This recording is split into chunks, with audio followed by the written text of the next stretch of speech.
dahil sa laglagan, wala kayo dyan. Yung isa naman, kahit hindi pa nakakatulong, TF din ganyan. Flip Top ang inspirasyon ko talaga sa liga na yun. Kaya ako tinayo ang liga ko. Flip Top, syempre kayo ang inspirasyon ng laglagan, lalo na kay Boss Enigma.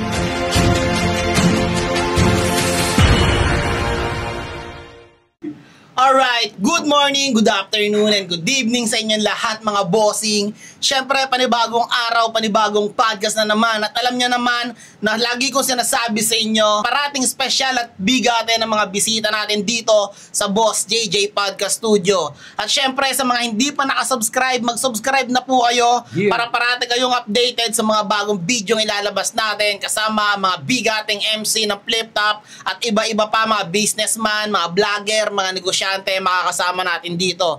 At syempre, bago ko ipakilala sa inyo ang ating bisita ngayon, maraming salamat po muna sa Rap and Roll Clothing, sa sponsor natin. Syempre, maraming salamat po, Amo. And sa mga gustong umorder, i-PM nyo lang ang Facebook page nila na Rap and Roll Clothing. Sa mga gusto naman pumunta, sa tapat lang po mismo ng dating Star Mall Alabang o Metropolitan. Bisita lang kayo doon sa store nila. Napakaraming solid na mga clothing doon, syempre. And syempre, hindi na natin patatagalin to. Pinapakilala ko na kagad sa inyo ang bisita natin. Kasama ko to at ang aking kaibigan, walang iba, ang presidente ng Laglagan Rap Battle League. Walang iba, only one. Yeah, yo, shoutout nga pala syempre sa lahat na sumusuporta sa Laglagan Rap Battle League. Ako nga pala si Only One. Syempre, shoutout din sa mga tropa ko sa Pilar, mga tricycle driver dyan. Syempre, Team Spider at yung mga tropa kong boss dyan, mga officer namin dyan sa Toda. Yun, binabati ko kayo. Dito nga pala ako ngayon sa Boss JJ Podcast. Yon, tol, maraming salamat, tol, sa pagbisita, tol. Thank you. At napaunlakan mo ako dito. Tol, kamusta ka naman ngayon, tol? Anong pinagkakaabalahan mo sa buhay ngayon, tol?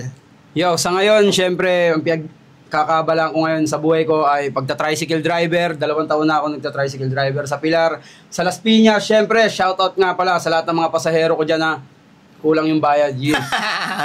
Yon. Tol, bukod sa pagta-tricycle, ano mo ngayon? Kamusta naman ang pamilya mo, tol? Kamusta kayo ngayon? Okay naman, tol. Yung buhay namin, syempre, kain naman 3 beses sa isang araw sa pamamagitan ng pagta-tricycle. Yun ang pinakamahalaga ron. Mabuhay araw-araw. Tol, ito na kagad, tol, ang unang tanong ko sa'yo. Bago mo mabuo ang Laglagan Rap Battle League, tol, anong pinagkakabalahan mo nun?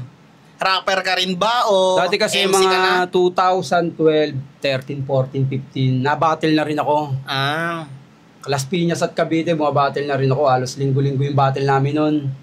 Shoutout nga pala syempre sa Walwalan at sa event ni Nero dati. Kalimutan ko na ng pangalan ng liga na yun. Halos wala kaming tip nun, linggo-linggo yung battle namin.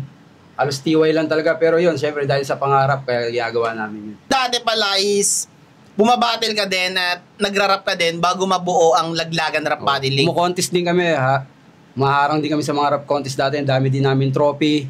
Yo, syempre, shoutout sa Mr. Brown Production. Diyan namin lahat ng mga trophy namin dati. Tol, ngeto, paano naman nag-umpisa ang Laglagan Rap Battle League? Sino-sino ang kasama mo nung binuo mo to? Hindi, panahon na yun, 2016. Sawa na kasi ako sumali ng rap battle nun eh. Kaya ginawa ko, ako naman yung magbobuo. Tapos yung 2016 yun, August talaga dapat yun, pero ang inano ko na lang December para mas sabi ko, gawa ko ng sarili kong liga. Para ako naman yung bababain nila rito kasi pagod na ako bumaba sa bawat lugar eh. Sino-sino to lang kasama mo sa Laglagan Rap Battle League nung binuo mo yun? Hindi, panahon na yun, ako lang talaga dapat eh. Pero syempre, mga grupo ko sa Team OG, yung mga kasabayan ko rin dati sa rap battle, rap contest, niyaya ko sila noon yung panahon na yun. Kaya yun, shoutout nga pala syempre sa grupo kong Team OG, kila Wanla Ace, si Rhyme, Fatal J, syempre kay Blitz, yun. At iba pa yun. Salamat sa inyo. Shoutout mga idol, yon. Mga idol din yan at nakakasama din natin yan sa mga event. Syempre tol, nakilala na ang Laglagan Rap Battle League at naisip mo ba tol nung umpisa pa lang, naisip mo ba kagad na puputok ang Laglagan Rap Battle League? Hindi, ang una kasi sa akin parang trip lang muna eh. Kasi sabi ko nga dati, suporta kayo sa simpleng event namin, Laglagan Rap Battle League. Simpleng event lang, ibig sabihin, parang wala dapat abangan. Ayun, hindi ko akalain na susuportahan agad ako noon ni Idol Lip Cram. Yun, salamat sa iyo Idol Lip Cram sa pagsalang sa Laglagan. Kahit baguang pa lang yung mga MC doon, yun. Kaya biglang di ko akalain na puputok bigla dahil syempre, dahil di sa mga MC magagaling, ayun, salamat sa mga sumusuporta talaga. Habang tumatakbo yung liga ng Laglagan, anong mga struggle mo ba nun? Marami, bukod sa hindi pa ako nakakabuo ng liga. Sumasali pa lang ako sa rap battle. Marami ako naririnig, lalo na yung dati, sinasabihan ako ng family ko na wala akong mapapala dyan. Sali ka ng sali, wala naman di man bumabalik yung pera sa'yo, ganun. Ayun, naisip ko na magbubunga rin to. Ayun, parang ang saya lang kasi na yun na nga, magbuboom yung liga ng Laglagan at unti-unti naman na ibabalik sa akin yung mga dati kong pinagod. Ano naman masasabi mo tol sa mga battle MC, mga dating battle MC ng Laglagan Rap Battle League na nakatungtong na sa flip top ngayon? Masasabi ko lang congrats, syempre, pinaghirapan nyo yan. Kaya kayo nandyan, syempre, hindi dahil sa Laglagan, kundi dahil din sa inyo. Yun, salamat sa inyo. Syempre, naging part kayo ng Liga ng Laglagan. Malaking achievement sa amin yun na pag sinabing Laglagan, kasapi kayo nito. Yun. Anong naitulong sa buhay mo tol nung Laglagan Rap Battle League? Para sa akin, malaki rin kasi nung panahon na pandemic, Laglagan din yung inaasahan ko talaga Kahit maraming nagsasabi na ganto ganyan, dahil sa pera, kaya nagbago. Yun, pero para sa akin, hindi totoo. Pero ang mas mahalaga lang sa ginawa kong desisyon, pamilya inuna ko kaysa barkada. Kaya wala ko pinagsisisihan doon. Malaki ba to lang sinasahod ng Laglagan Rap Battle League sa YouTube? Nung panahon na putok talaga, oo. Pero 2 beses lang nangyari yun. Tapos yung nag-pandemic na, halos bumaba. Habang bumaba yung kita ko, pawala naman sila ng pawala. Nung bumababa na yung kita mo, yun. Nagkakaalasan na. Dahil sa pera, kaya siguro ganun. Nagkaroon ba ng problema sa mga MC mo at sa'yo rin?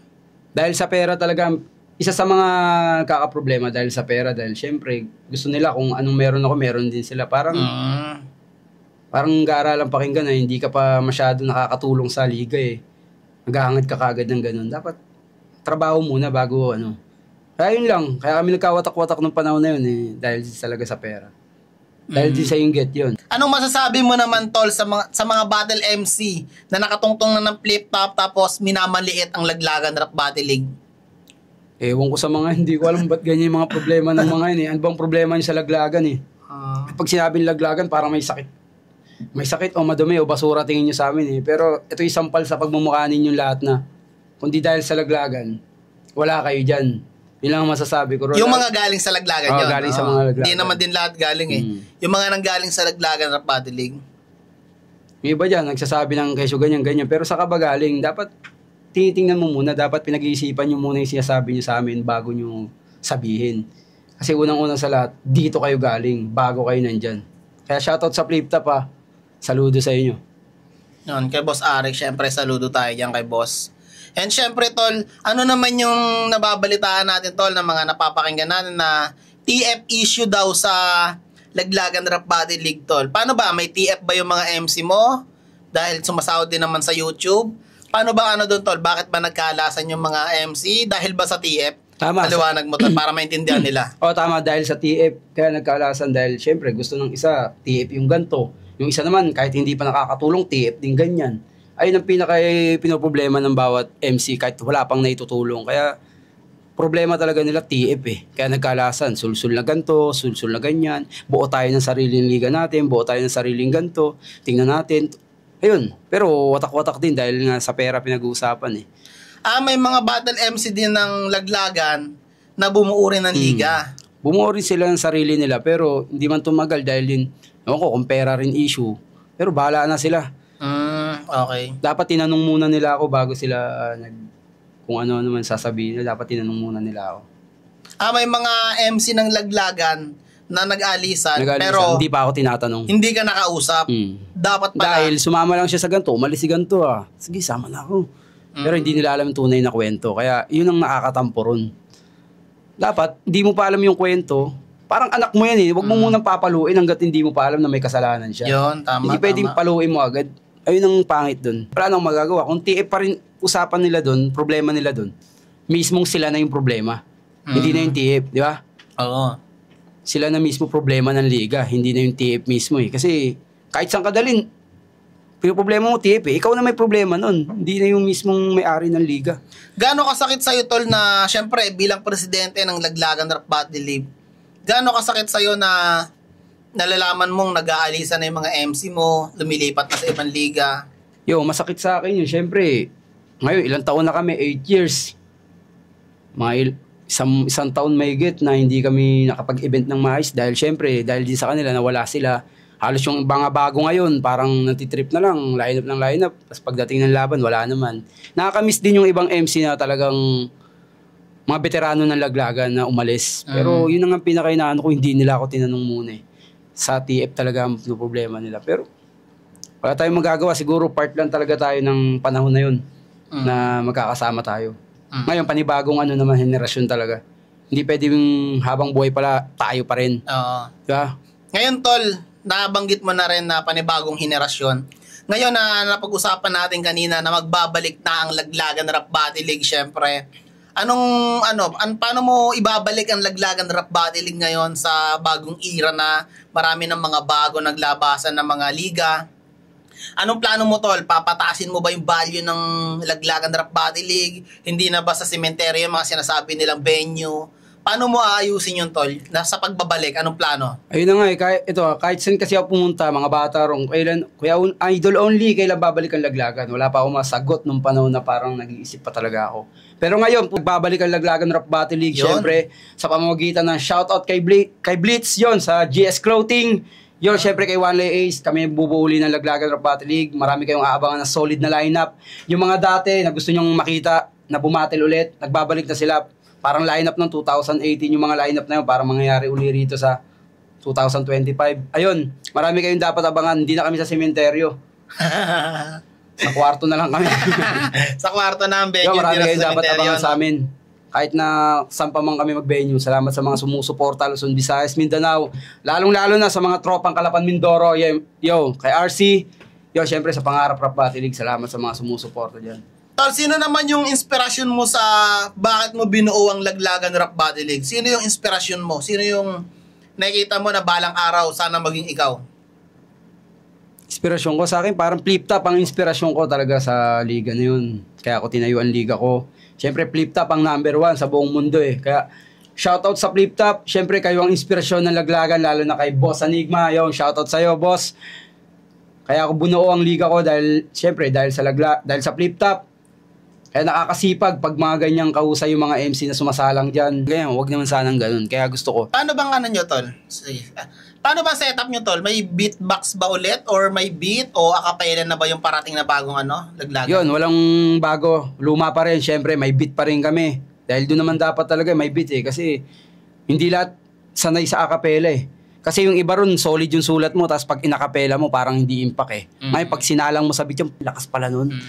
Ganun, parang gusto ko sa may beat. Para hindi, yung iba kasi yung galing mag-acapella, pero pag sinalangan mo ng beat, wala na, di ba? Offbeat na. Ngayon, yung mga MC ko naman kasi, magagaling na sa acapella yun.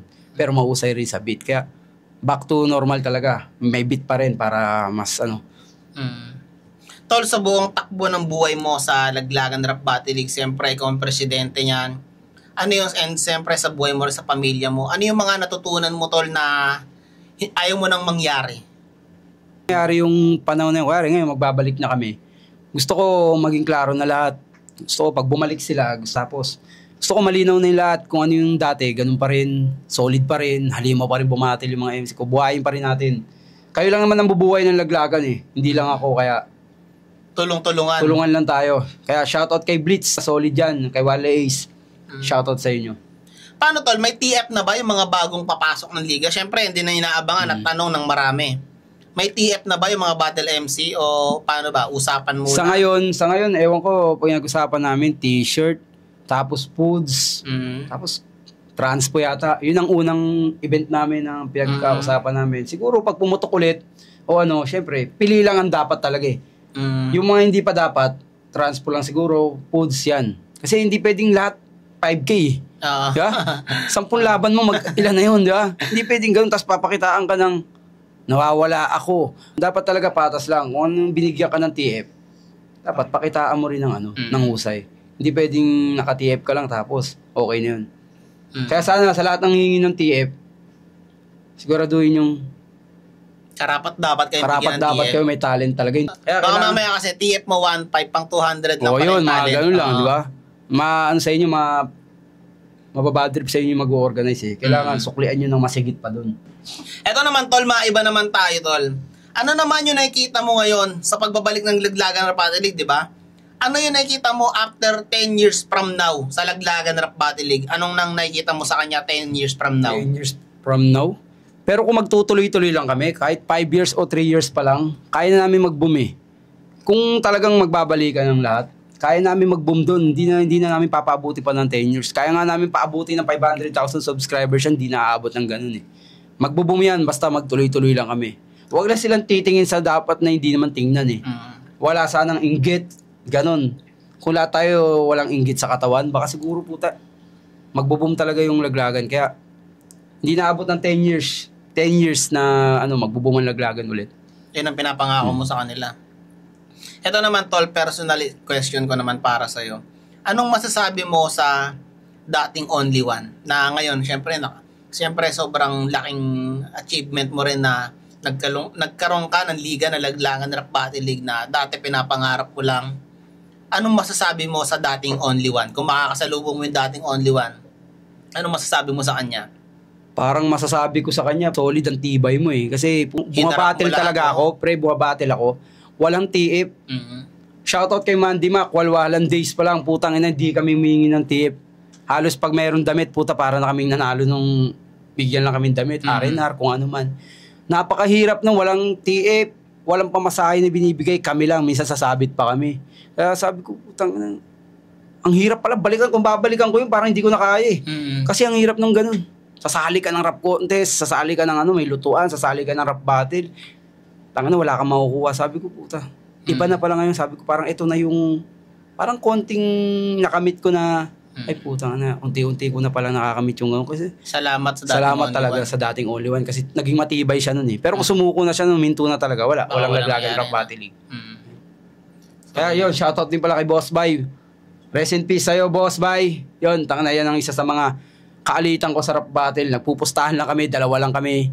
Kami lang din nagsiset dalawa, putang ina. Kung sino lang tao doon sa bebenyuan namin, yun na lang yun. Yun, shoutout sa'yo, Boss Bay. RIP. Ito naman tol, maiba tayo. Sa music and sa rap battle, sino naman ang GOAT para sa'yo? Sa music? Oo. Tangina, mahirap yun pero kung music lang kasi, kung ngayon Oo, ngayon. Putang ina. Ira ngayon. GOAT na GOAT. Oo. Para sa akin, XB. XB ang GOAT sa akin, para sa akin. Sino sa Si XP? Flow G. Utang na, hitmaker talaga yung mga yan eh. Kaya Flow G at Skastakli ang GOAT para sa akin. Era nila ngayon Pero sa era nung dati, parang napakahirap eh. Kasi pantay eh. Pantay yung kayod nila dati. Pero ngayon, putang na, Flow G, Skastakli yan. Tangina, kahit ano i-upload mo, million views talaga eh. Kaya yun, GOAT. Sa battle MC? Buong nasa underground man or flip top, sinong GOAT para sa'yo na battle MC ng buong Pilipinas? Sa akin, Looney. Looney Kasi pa rin. Looney talaga inaabangan ng tao kahit may talo siya o Basta siya pa rin inaabangan. Kahit walang battle, no? Kahit walang battle, siya pa rin inaabangan eh. Pero Looney pa rin. para sa akin naman, lahat eh. Pero kung usapang GOAT lang, Looney lang talaga. Yun. Sa flip top Pero di sa underground, maraming GOAT din dito, hindi maraming napapansin. GOAT sa underground, di lang Hindi nakita. hindi napapansin. Pero kaya sa kanila kasi, stoplight na talaga sila eh. Spotlight na nakikita na talaga dati pa eh. Kaya, kay Looney talaga. Para sa akin, GOAT yun. GOAT. Yun, ayos tol. Maraming salamat tol sa pagsuporta mo dito sa Boss JJ Vodka Studio. And syempre tol, thank you. Yun, baka may mga gusto kayo shoutout, baka may mga gusto kang pasalamatan. Yun, sa kwentuhan natin. And Ako nga pala si Only One. Sana na-enjoy nyo ang mga katanungan ni Boss JJ Podcast Studio. Yun, subscribe kayo sa channel niya, sa Facebook, yun. Ako nga pala si Only One. Siyempre, shoutout sa GS Clothing, kasama ko si Lazy J. Shoutout sa mga tropang Spider dyan, sa Pilar, mga tropa kong officer. Kahit ako lang yung walang kamukha dyan, yun. Shoutout sa asawa at anak ko. Ako'y mananatiling matatag, yun. Siyempre, welcome back, Laglagan Rap Battle League. yun, welcome, Laglagan. And syempre, gusto ko rin mag-shoutout nga pala sa lahat ng mga nagko-comment next podcast natin ay i-comment nyo lang dyan kung sino yung gusto nyong maging guest natin at i-shoutout natin lahat ng mga nagpapa-shoutout dyan. Shoutout natin yan sa unahan ng video. At syempre, share nyo tong podcast na to para maraming makanood at tuloy-tuloy lang tayo mga bossing. Maraming salamat sa inyong lahat.